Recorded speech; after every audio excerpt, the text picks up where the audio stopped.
U.S. right now, this deal for new submarines, submarine technology, defense sharing, all with an eye at keeping China checked as it continues its expansion in the Asia-Pacific region. Can you tell me how you view China in terms of whether it is a strategic threat to the UK?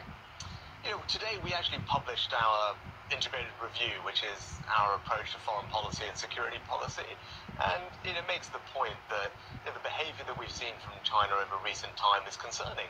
They're acting in a more authoritarian fashion at home, more assertive overseas, and they represent a systemic challenge to the world order as we know it, and also a country with fundamentally different values to ours. So I think the right response to that from countries like the UK, the US and other allies is to be robust in defending our interests, standing up for our values and taking the necessary powers that we need to do that. So, is China a threat?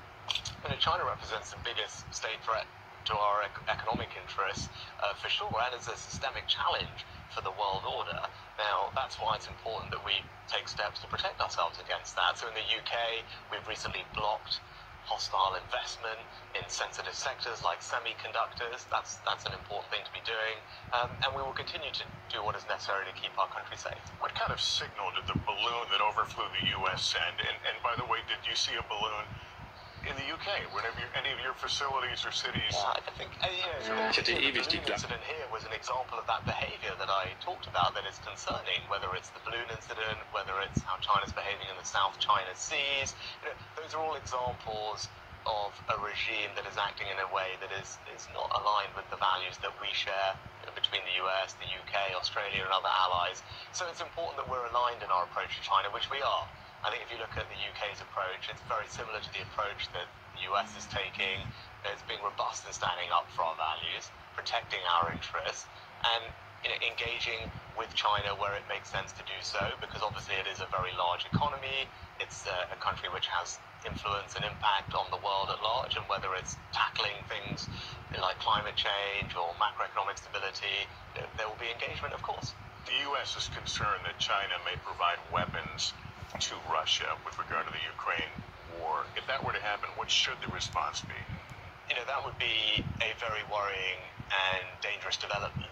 And I think the strong message that the UK, the US and all countries have said to China, but to any country, is not to support Russia in this conflict. They are clearly an aggressor. They have broken the law.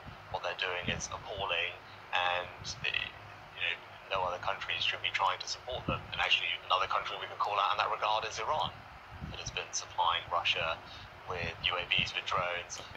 That's wrong, and that's why actually when it comes to Iran, we put sanctions on particular actors. Would you support sanctions against China? I think with sanctions, it's always something that is best done coordinated with allies, because for sanctions to be effective, we have to do them together. So when it comes to sanctions, we've always had that dialogue with partners like the US and others in Europe. We want to send a strong signal to people that they should not support Russia, and that's why our efforts diplomatically to isolate Russia are important and have, to this point, been successful. And you've seen that at the United Nations with the resolutions that we've been passing with very strong and broad support. But the strong message I'd say to the international community is continue to isolate Russia, because what they're doing is illegal, it's wrong, and provide support to Ukraine quickly, because with that they can really make a breakthrough in this war and bring this conflict to an end. Continue to isolate Russia, because what they're doing is illegal, it's wrong, and provide support to Ukraine quickly, because with that they can really make a breakthrough in this war and bring this conflict to an end. You have suggested that everything is on the table when it comes to defending Ukraine. UK stepped forward with tanks, longer-range missiles. Do you draw the line at fighter jets, or is that still in the cards as far as you're concerned? I think it's important right now that we accelerate and intensify our support to Ukraine. And the reason I say that is because they have an opportunity to have a decisive advantage on the battlefield if they're given the right support.